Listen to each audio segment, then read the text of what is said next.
सार्वजनिक पदमा बसेका व्यक्तिको सम्पत्ति गोप्य राख्नु हुँदैन, छानबिन गर्नुपर्ने प्रधानमन्त्री पुष्पकमल दाहाल प्रचण्डको भनाई। लाल आयोगको प्रतिवेदन सार्वजनिक गर्ने पक्षमै आफू रहेको प्रचण्डको तर्क। प्रधानमन्त्री प्रचण्डको आग्रहमा संसद बैठक बस्दै नबसी स्थगित गरियो। प्रचण्डले बोलाएको बैठकमा एमाले अध्यक्ष ओली गएनन्। सर्वदलीय बैठक बिना निष्कर्ष नै सकियो। प्रतिनिधि सभाको बैठक भोलि 3 बजेसम्मका लागि स्थगित। कांग्रेसका सांसद सुनिल शर्माले प्रयोग गरेको शब्द रेकर्डबाट हटाउन नपर्ने कांग्रेसको तर्क। राष्ट्रपति पौडेल र रवि लामिछाने बीच भेटवार्ता, संसदको अवरोध हटाउने विषयमा छलफल। पोलिट ब्युरो बैठकमा माधव नेपालको ब्रिफिङ। हामी सधैँ भ्रष्टाचारको विरुद्धमा रहेका छौं, सरकारको कदममा हाम्रो साथ रहेको छ। सत्ता बाहिर बस्नु पर्दा एमाले छटपटाइरहेको वर्षमान पुनको टिप्पणी। सुन प्रकरणको अन्तिम टुङ्गो सीआईबीले नै लगाउँछ, कन्फ्युज नहुनुहोस् भन्दै गृह मन्त्री नारायण काजी श्रेष्ठको आग्रह। सबै प्रकरणका फाइल खोल्नु पर्ने कांग्रेसका महामन्त्री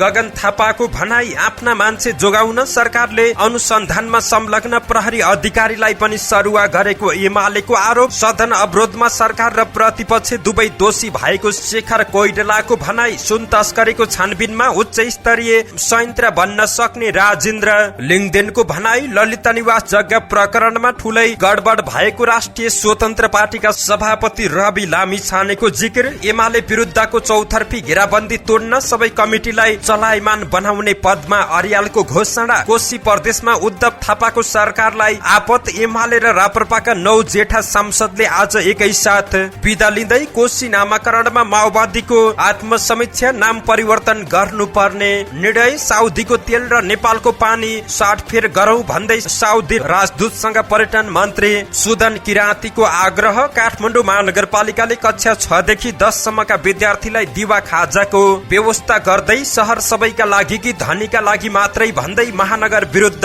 प्रदर्शन। अविवाहित युवतीले जन्माएको शिशु अस्पतालबाटै गायब भएपछि प्रेमी सहित 2 जना पक्राउ। गेग्र्यान खोताल्दा कागबेनीमा भेटियो बैंकको 1.5 करोड भन्दा बढी रुपैयाँ। दलित समुदायका बुहारीलाई सिन्धुलीको 3 पाटन गाउँपालिकाले निशुल्क पढाउने। किशोरको मृत्यु भएपछि भक्तपुर बाल सुधार गृहमा तनाव। डेंगी संक्रमितको संख्या 16,000 नाग्यो। काठमाडौँमा 600 भन्दा बढी। ललितपुरमा 500 केजी पटका सहित 1 जना पक्राउ। वैवाहिक बन्धनमा बाँधिए फुटबलर विमल घरती मगर। कञ्चनपुरमा छात्रालाई अभद्र व्यवहार गरेको आरोपमा विद्यालयका लेखपाल पक्राउ। प्याज निर्यातमा भारतले लगायो 40% शुल्क। नेपालमा पनि भाउ बढ्दै। इन्धन बोकेको भ्यानसँग बस ठोकिँदा पाकिस्तानमा 20 जनाको मृत्यु। अमेरिकाको हवाईमा आग लागि नेपालीहरू सुरक्षित भएको जानकारी। र रुसको लुना 25 चन्द्रमामा ल्यान्डिङको 1 दिन अघि नै दुर्घटना।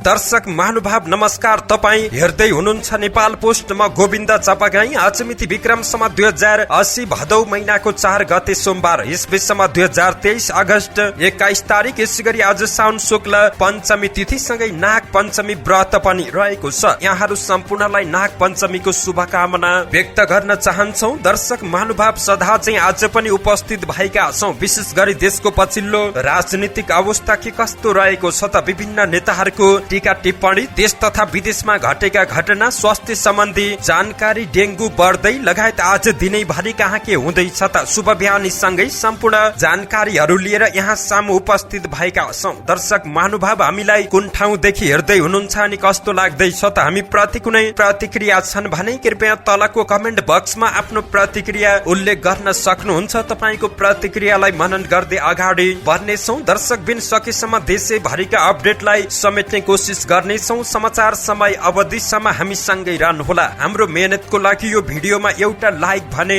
अवश्य गरिदिनु होला। आउनुहोस् शुभ बिहानी सँगै समाचारको दैलो उघारौं। सार्वजनिक पदमा बसेका व्यक्तिको सम्पत्ति गोप्य राख्न नहुने छानबिन गरिने तर्क दिएका प्रधानमन्त्री पुष्पकमल दाहाल प्रचण्डको भनाइको प्रसंगबाट। प्रधानमन्त्री पुष्पकमल दाहाल प्रचण्डले सार्वजनिक अहुदामा रहेका हरेक व्यक्तिको सम्पत्ति सहितका व्यक्तिगत विवरण गोप्य राख्ने प्रचलनको अन्त्य हुनुपर्ने बताएका छन्। आइतबार 17औं राष्ट्रिय सूचना दिवसका अवसरमा आयोजित कार्यक्रममा बोल्दै दाहालले सरकारी पदमा बसेका हरेक नागरिकको सम्पत्ति सहित व्यक्तिगत विवरण गोप्य राख्ने प्रचलनको अन्त्यका लागि कानूनी व्यवस्था गर्न जरुरी रहेको बताएका छन्। दाहालले राज्यमा भ्रष्टाचार नियन्त्रणका सूचना लिने मात्र होइन, दिने संस्कारको विकास गर्न आवश्यक रहेको खुलाएका छन्। यसै गरी पुष्पकमल दाहाल प्रचण्डले आफू लाल आयोगको प्रतिवेदन सार्वजनिक हुनुपर्छ भन्ने पक्षमा नै रहेको बताएका छन्। लाल आयोगको प्रतिवेदन सम्बन्धी कुरा उठेको छ, अर्को सचिव झिकेको छ, म त्यस खालको प्रतिवेदन सार्वजनिक हुनुपर्छ भन्ने पक्षमा सुरुदेखि नै रहेको छु। 2072 सालमा मधेस तथा थरुहट आन्दोलनका क्रममा भएको आन्दोलनमा सरकारको तर्फबाट भएका बल प्रयोग र ज्यादतीका विषयमा अध्ययन गर्न गठित तत्कालीन न्यायाधीश गिरीशचन्द्र लाल नेतृत्वको आयोगले सरकारलाई प्रतिवेदन बुझाइसकेको छ, तर उक्त प्रतिवेदन सार्वजनिक नभइकन बसेको छ। प्रतिनिधि सभाको बैठक फेरि पनि स्थगित भएको छ। प्रचण्डले बोलाएको बैठकमा दलहरू बीच कुरा नमिलेपछि हिजो 1 बजेका लागि बोलाइएको बैठक बस्दै नबसी स्थगित भएको हो। प्रधानमन्त्री प्रचण्डले बैठक 2 दिन सार्न सभामुख देवराज घिमिरे समक्ष अनुरोध गरेको सभामुख निकट स्रोतले जानकारी दिएको छ। सर्वदलीय बैठक सकारात्मक भएको भन्दै माओवादी प्रमुख सचेतक हितराज पाण्डेले सभामुखलाई जानकारी गराएका थिए। संसद सचिवालयका महासचिव भरतराज गौतमले एक सूचना जारी गर्दै मंगलबार 3 बजे बस्ने जानकारी दिएका हुन्। संघीय संसदमा देखा परेको गतिरोध लगायतका विषयमा छलफल गर्न प्रधानमन्त्री पुष्पकमल दाहाल प्रचण्डले बोलाएको सर्वदलीय बैठक बिना निष्कर्ष नै टुङ्गिएको छ। हिजो आइतबारको बैठकमा सरकार र प्रतिपक्षी दल दुवैले आफ्ना अडान नछाडेपछि कुनै निष्कर्ष ननिस्किएको नेकपा एमालेका प्रमुख सचेतक पदम गिरीले जानकारी दिएका छन्। त्रिभुवन अन्तर्राष्ट्रिय विमानस्थलको भन्सार र सुरक्षा घेरा छलेर बाहिरिएको 60.5 किलो सुन राजस्व अनुसन्धान विभागले गएको साउन 3 गते सिना मंगलबाट बरामद गरेको थियो। त्यही विषयमा उच्च स्तरीय छानबिन समितिको माग गर्दै एमालेले सदनमा अवरोध गर्दै आएको छ। सरकार र सत्ता गठबन्धनमा आबद्ध रहेका दलले उच्च स्तरीय छानबिन समिति आवश्यक नभएको भन्दै सरकारी संयन्त्रले नै छानबिन गर्ने बताउँदै आएका छन्। गएको साउन 10 गतेदेखि संघीय संसदका दुवै सदनको बैठक प्रमुख प्रतिपक्षी दल नेकपा एमालेले अवरोध गर्दै आएको छ। त्यही कारण महत्वपूर्ण विधेयक पनि अगाडि बढाउन सकिएको छैन। हिजोको बैठकमा एमालेका अध्यक्ष केपी शर्मा ओली भने सहभागी भएनन्। बैठकमा ओली नगए पनि एमालेका तर्फबाट उपाध्यक्ष तथा संसदीय दलका उपनेता सुभाष नेमाङ र प्रमुख सचेतक पदम गिरी सहभागी भएका थिए। यस्तै बैठकमा नेपाली कांग्रेसका सभापति शेरबहादुर देउवा, उपसभापति पूर्णबहादुर खड्का सहभागी भएका थिए। यस्तै नेकपा माओवादी केन्द्रबाट अध्यक्ष समेत रहेका प्रचण्ड सहित वरिष्ठ उपाध्यक्ष नारायण काजी श्रेष्ठ र प्रमुख सचेतक हितराज पाण्डे सहभागी रहेका थिए। नेपाली कांग्रेसले आफ्नो पार्टीका सांसद डाक्टर सुनिल शर्माले गएको साउन 29 गते संसद बैठकमा प्रयोग गरेको शब्द असंसदीय नभएको भन्दै रेकर्डबाट हटाउनु नपर्ने बताएको छ। संसदको गतिरोध हटाउन आइतबार सभामुख देवराज घिमिरेले पार्टीका प्रमुख सचेतकहरूलाई छलफलका लागि बोलाएका थिए। सो छलफलपछि कांग्रेसका सचेतक सुशीला थिङले डाक्टर शर्माले असंसदीय शब्द प्रयोग नगरेकाले रेकर्डबाट हटाउनु नपर्ने पक्षमा आफूहरू रहेको बताइन्। नेकपा एमालेका सांसदले पनि डाक्टर शर्माको अभिव्यक्ति असंसदीय नभएकाले हटाउनु नपर्ने बताएको जानकारी गराएकी हुन्। सांसद शर्माले सरकारले आतंककारीहरूको नेतृत्व गर्दै हुनुहुन्छ कि डेमोक्रेटिक सरकारको नेतृत्व गर्दै हुनुहुन्छ भन्ने प्रश्न गरेको र यो शब्द असंसदीय रहेको उनको जिकिर रहेको छ। राष्ट्रपति रामचन्द्र पौडेल र राष्ट्रिय स्वतन्त्र पार्टीका सभापति रवि लामिछाने बीच भेटवार्ता भएको छ। उनीहरूबीच आइतबार राष्ट्रपतिको कार्यालय शीतल निवासमा भेटवार्ता भएको हो। भेटमा संसदको अवरोध हटाउने विषयमा छलफल भएको लामिछानेका स्वकीय सचिव प्रकाश सिगदेलले जानकारी दिएका हुन्। यस्तै भेटमा समसामयिक राजनीतिक विषयमा पनि छलफल भएको जानकारी प्राप्त भएको छ। सिगदेलका अनुसार देशमा भ्रष्टाचारको अन्त्य गरी सुशासन कायम गर्ने र जनतालाई न्यायको अनुभूति दिलाउन चाल्नुपर्ने आवश्यक कदमका विषयमा उनीहरूबीच छलफल भएको बताइएको छ। नेकपा एकीकृत समाजवादी पार्टीका अध्यक्ष माधव नेपालले सरकारले भ्रष्टाचार विरुद्ध चालेको कदममा आफ्नो साथ भएको बताएका छन्। हिजो बसेको पोलिट ब्युरो समितिको बैठकलाई सम्बोधन गर्दै अध्यक्ष नेपालले सरकारले भ्रष्टाचारीलाई कारबाही गरेकोमा समर्थन जनाएका छन्। उनले भने भ्रष्टाचारीहरूलाई कारबाही गर्नको लागि सरकारले जे काम गरिरहेको छ यो कामलाई निरन्तरता दिएर सत्य तथ्य छानबिन गरेर दोषीलाई कारबाही गर्नुपर्छ। निर्दोष कोही नफसोस्, दोषी कोही नपरोस् भन्ने भावनाले काम गर्न पनि उनले आग्रह गरेका छन्। बैठकमा पार्टीलाई गम्भीर चुनौतीको सामना गर्दै नयाँ ढंगले अघि बढ्नुपर्ने बताएका छन्। हिजोको बैठकमा 26 जना नेताहरूले आफ्नो धारणा राखेका हुन्। बैठक आज टुङ्ग्याउने तयारी रहेको छ। नेकपा माओवादी केन्द्रका उपमहासचिव वर्षमान पुनले प्रमुख प्रतिपक्षी एमाले सत्ता बाहिर बस्नु परेकै कारण छटपटाएको टिप्पणी गरेका छन्। पार्टीको युवा विशेष महाशाखाको बैठकलाई आइतबार मुख्यालय कोटेश्वर पेरिस डाँडामा सम्बोधन गर्दै पुनले लगातार 3 वर्ष सत्ता बाहिर बस्नु पर्दा एमाले छटपटी रहेको बताएका छन्। एमाले जेसुकै विषयमा अवरुद्ध गरेर जनताको आवाज बुलन्द गर्ने थलो संसदलाई बन्दी बनाउनुको कारण सोही छटपटीको अभिव्यक्ति भएको उनको भनाई रहेको थियो। आफ्ना अध्यक्ष पुष्पकमल दाहाल प्रचण्ड नेतृत्वको वर्तमान गठबन्धन सरकारले सुशासनका पक्षमा र भ्रष्टाचार अन्त्यका लागि चालेको कदममा यो वा त्यो नाममा विरोध गरेर एमाले आफूलाई जनताको नजरमा गिराउने काम गरेको पनि पुनले आरोप लगाएका छन्।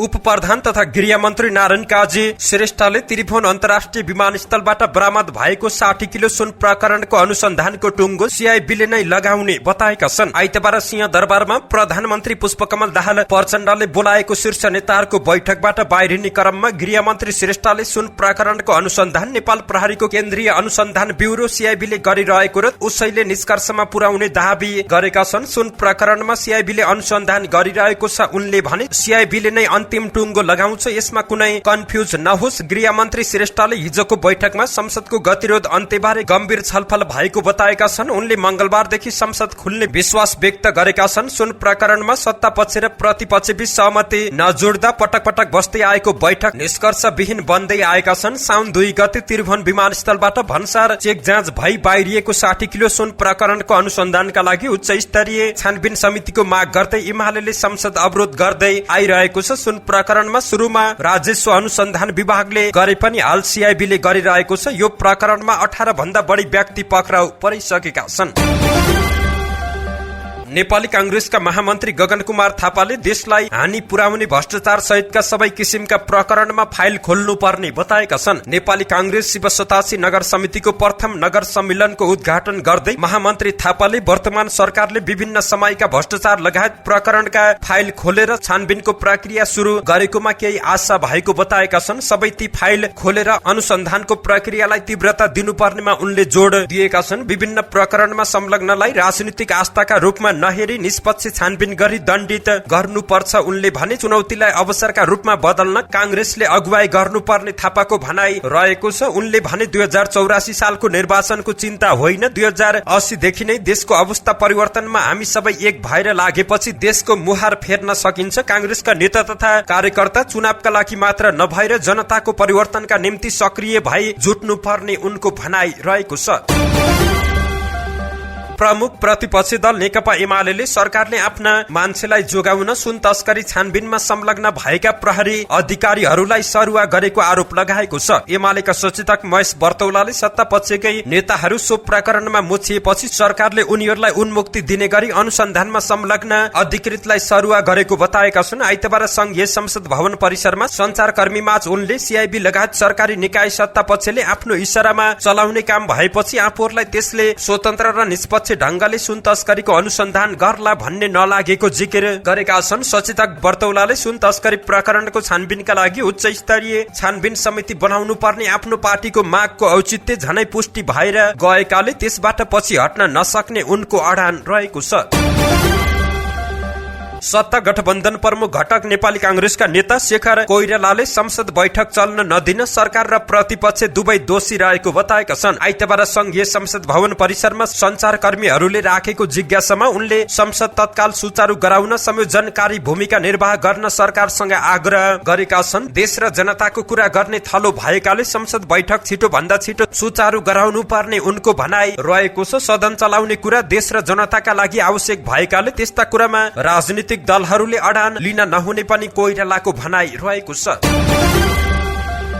राष्ट्रिय प्रजातन्त्र पार्टीका अध्यक्ष एवं पूर्व उप प्रधानमन्त्री राजेन्द्र प्रसाद लिङदेनले नेपाल प्रहरीको केन्द्रीय अनुसन्धान ब्युरो सीआईबीको अनुसन्धान प्रभावित नहुने गरी समाधान खोज्न सत्तापक्षी सकारात्मक भएको बताएका छन्। आइतबार पुष्पकमल दाहाल प्रचण्डले बोलाएको राष्ट्रिय मान्यता प्राप्त दलका नेतासँगको छलफलपछि लिङदेनले सरकार र प्रतिपक्ष बीच छलफल सकारात्मक भएको बताएका छन्। सोमबार पुनः सर्वदलीय बैठक बस्ने र संसद अवरोध अन्त्य गर्ने निष्कर्ष निस्कने उनको भनाई रहेको छ। सरकार पक्ष पनि पनि लचिलो हुने र प्रमुख प्रतिपक्ष पनि लचिलो भएर जाने कुरा सहमति नजिक पुगेको भन्दै अनुसन्धान प्रभावित नहुने गरी उच्च स्तरीय संयन्त्र बन्न सक्ने लिङ्गदेनको दाबी रहेको छ। बैठकपछि बोल्दै नेकपा माओवादी केन्द्रका प्रमुख सचेतक हितराज पाण्डेले पनि सदन सुचारू गर्ने बारेमा सकारात्मक छलफल भएको जानकारी दिएका छन्।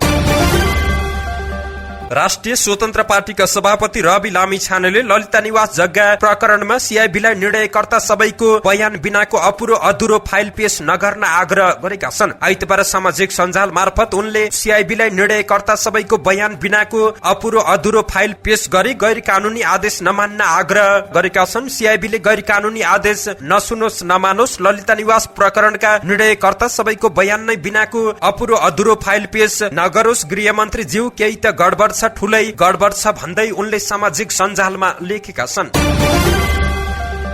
नेकपा एमालेका केन्द्रीय सचिव तथा लुम्बिनी प्रदेश इन्चार्ज पद्मा अर्यालले एमाले विरुद्धको चौतर्फी घेराबन्दी तोड्न सबै कमिटीलाई चलायमान बनाउने गरी अगाडि बढेको बताएकी छिन्। उनले पहिलो पटक पार्टीको लुम्बिनी प्रदेशको प्रथम अधिवेशन गरेर संघीयता कार्यान्वयनमा सहजता ल्याएको बताउँदै यसरी सबै तहका पार्टी कमिटीलाई नयाँ नेतृत्व दिने बताएकी हुन्। भदौ 16 र 17 गते बुटोलमा हुने अधिवेशनका सन्दर्भमा पत्रकारहरूसँग कुराकानी गर्दै अर्यालले अहिलेसम्म यो विधिबाट कुनै पार्टी र एमाले स्वयंले अधिवेशन नगरेकाले संघीयता कार्यान्वयनको सन्देश लुम्बिनीबाटै दिन थालेको पनि बताएकी हुन्। आफूले प्रदेशको जिम्मेवारी लिएर आएपछि सबै जिल्ला कमिटीका बैठकहरूलाई चलायमान बनाएको, सबै जिल्लाबाट सदस्यता नवीकरण अद्यावधिक गरेर पाएको र अधिवेशन पनि पहिले नै गरेर नयाँ सन्देश दिन थालेको अर्यालको दाबी रहेको छ।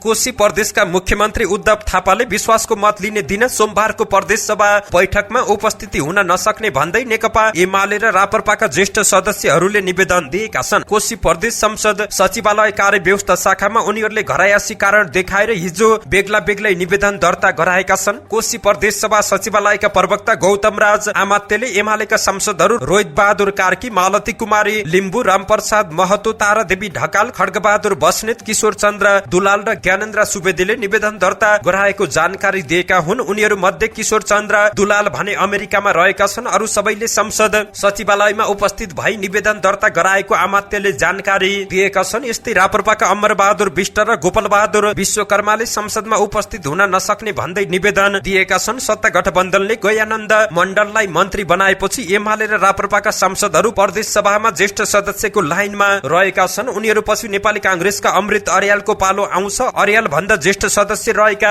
उद्धव थापा मुख्यमन्त्री र कमल प्रसाद जबेगु मन्त्री भएकाले उनीहरूले सभा चलाउनु पर्दैन। साउन 16 गते मुख्यमन्त्रीमा नियुक्त थापाले आज विश्वासको मत लिने कार्यसूची तोकिएको छ। प्रदेश सभामा मुख्यमन्त्रीले विश्वासको मत लिने बैठकमा उपसभामुख सिर्जना दनवार अनुपस्थित रहन सक्ने चर्चा चलिरहेको बेला एमाले र राप्रपाका ज्येष्ठ सदस्यहरू अनुपस्थित हुने भएका हुन्। प्रदेश सभामा मुख्यमन्त्री थापालाई विश्वासको मत लिनबाट रोक्ने एमाले र राप्रपाको योजना रहेको छ। प्रदेश सभामा सभामुख र उपसभामुख नहुँदा ज्येष्ठ सदस्यले बैठक सञ्चालन गर्नुपर्ने हुन्छ। तर उपसभामुखले राजीनामा नदिएको अवस्थामा भने अध्यक्ष मण्डलमा रहेका सदस्यहरूले बैठक सञ्चालन गर्ने व्यवस्था प्रदेश सभा नियमावलीमा रहेको छ। तर प्रदेश सभामा सभामुख र उपसभामुख चयन नभएको अवस्थामा भने ज्येष्ठ सदस्यले नै बैठक सञ्चालन गर्ने व्यवस्था रहेको छ।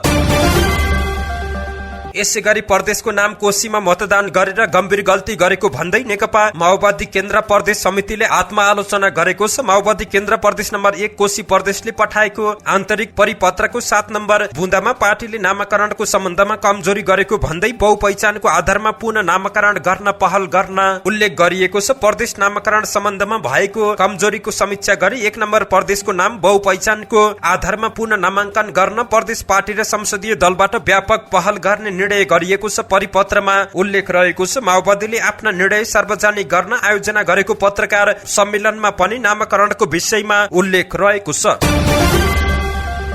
संस्कृति पर्यटन तथा नागरिक उड्डयन मन्त्री सुदन किरातीले साउदी अरेबियाका राजदूत साद अबु हाइमेद समक्ष तेल र पानी साटफेर गर्ने प्रस्ताव गरेका छन्। आइतबार भएको भेटबारे जानकारी दिँदै पर्यटन मन्त्री किरातीले लेखेका छन्, साउदीको तेल र नेपालको पानी साटेर सम्बन्धलाई अझ प्रगाढ बनाऊ। भेटमा आफूले उठाएका सवालबारे उनी भन्छन्, पैसाको धनी साउदीले प्रकृतिको धनी नेपालमा पानी र पर्यटनमा लगानी गर्नुहोस्। तातो साउदीबाट चिसो सगरमाथाको देश नेपाल घुम्न पर्यटक पठाउन समेत पर्यटन मन्त्रीले राजदूत समक्ष आग्रह गरेका छन्। उनले पोखरा र भैरवा विमानस्थलमा साउदीबाट सिधा उडानको पहल गर्न समेत आग्रह गरेका छन्।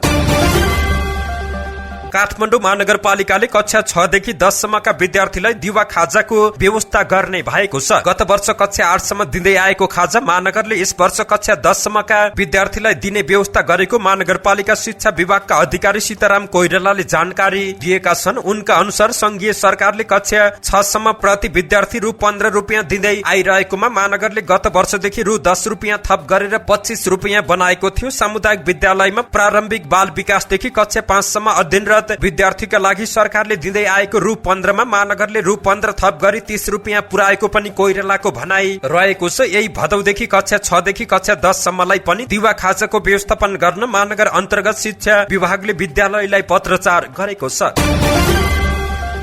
काठमाडौँको प्रदर्शनी मार्गमा काठमाडौँ महानगर विरुद्ध विरोध प्रदर्शन गरिएको छ। महानगरले साइकल गाडा परम्परागत सड़क मजदुर उद्यमीका लागि सम्मानजनक वैकल्पिक व्यवस्था गर्नुपर्ने माग गर्दै प्रदर्शन गरिएको छ। गरीबको चमेली बोल्दिने कोही थर नाम दिएको प्रदर्शनमा सहभागीहरूले गरी खान देऊ, गरीब होइन गरिबी हटाऊ, शहर सबैका लागि कि धनीका लागि मात्रै भन्दै प्रश्न गरेका छन्। यस्तै मानवता, सहानुभूति र जवाबदेहिता नभएको युवा नेतृत्व कसरी फरक भयो, हिजो गरीबकै गीत गाउने मान्छे किन आज बन्ठे भयो लगायतका प्लेकार्ड बोक्दै प्रदर्शन गरेका हुन्।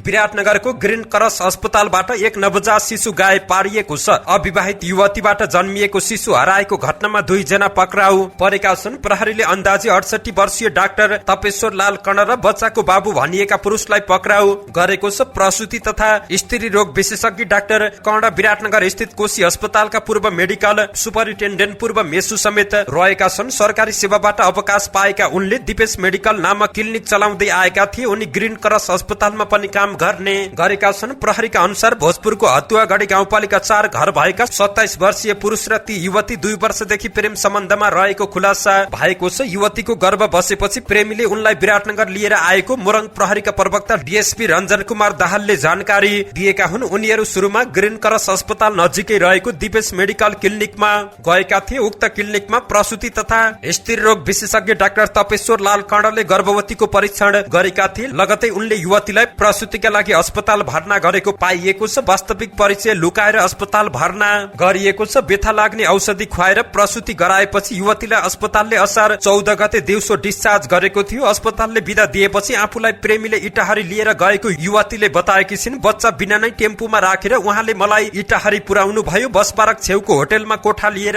राख्नु भयो। बच्चा खोइ भन्दा अस्पतालमै छ भन्नुभयो। 2 दिनपछि असार 16 गते मेरो काम छ बस्दै गर्नु भन्दै होटलबाट निस्कनु भयो युवतीको भनाइरहेको छ। त्यसपछि प्रेमी फर्केर नआएको र उनले होटलको नाम पनि आफूलाई थाहा नभएको बताएकी छिन्। सुत्केरी अवस्थामा प्रेमीले पनि छाडेर हिँडेपछि आफू अल्पत्र परेको उनको गुनासो रहेको छ। बिहे गर्ने प्रलोभन देखाएर सुत्केरी अवस्थामा अल्पत्र पारेर हिँडेको भन्दै उनले अस्पतालसँगको मिलेमतोमा बच्चा गायब बनाएको दाबी गरेकी हुन्। होटलमा अल्पत्र छाडेर गएका प्रेमी नफर्किएपछि उनी प्रहरीको शरणमा पुगेकी थिइन्।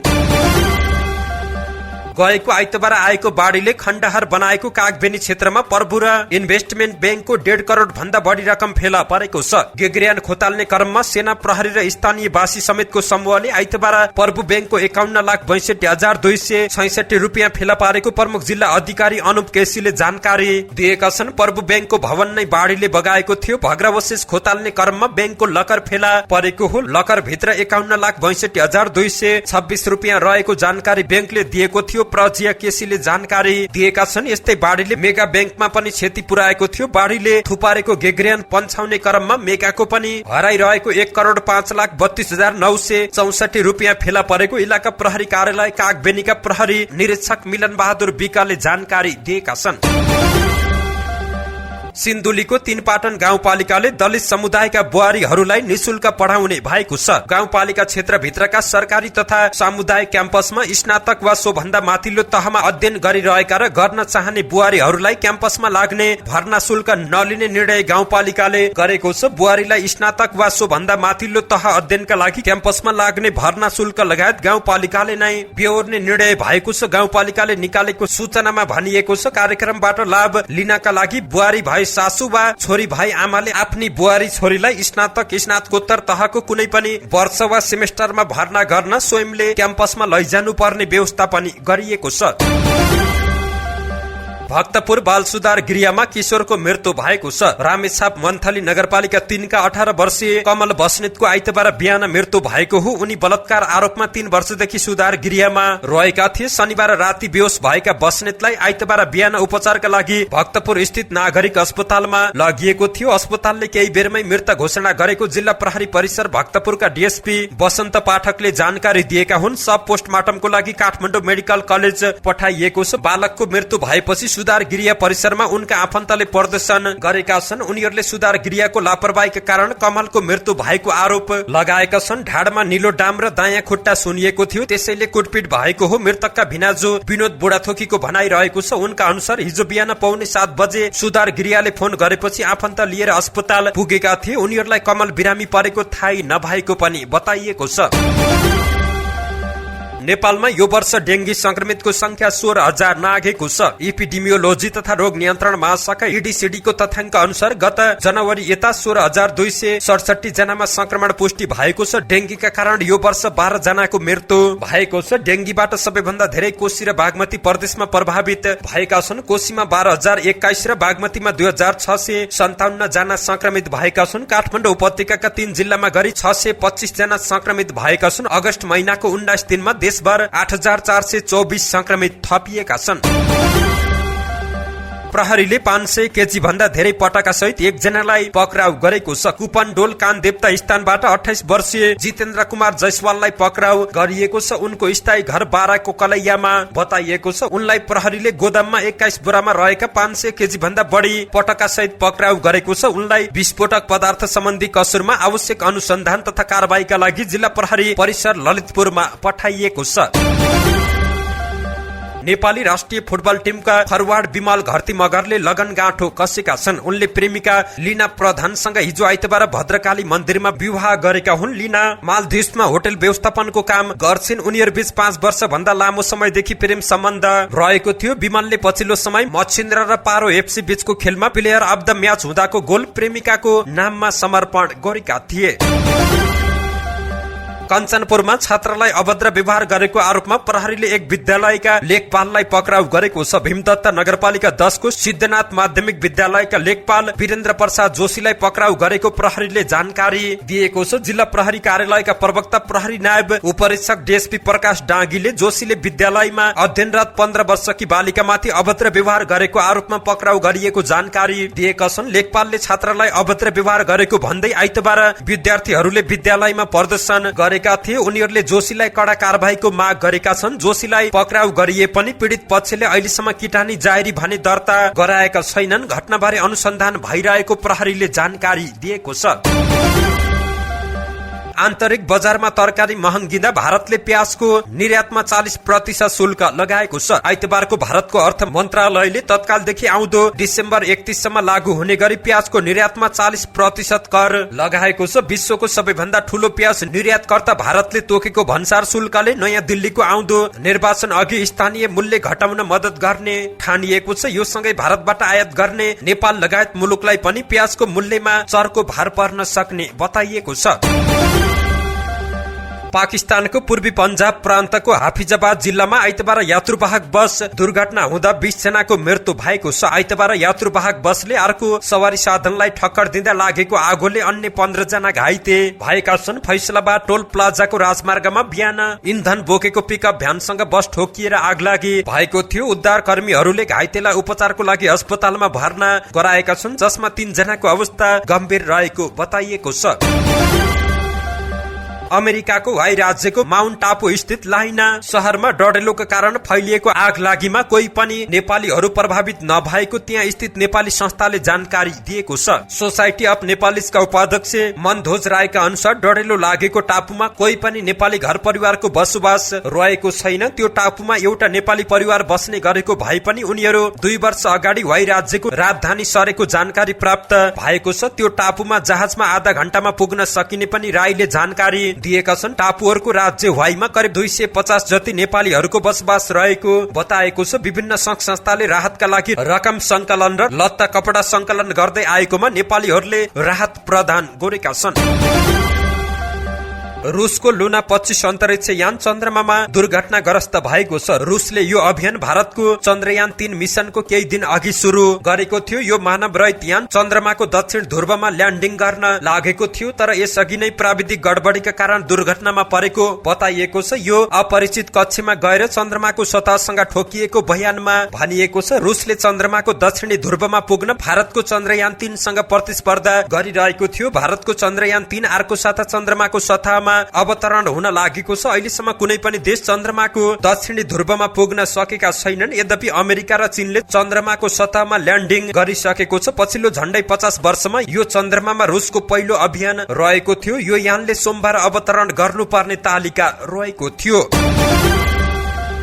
धन्यवाद। यस्तै ताजा समाचारको लागि नेपाल पोस्ट हेर्दै गर्नुहोला।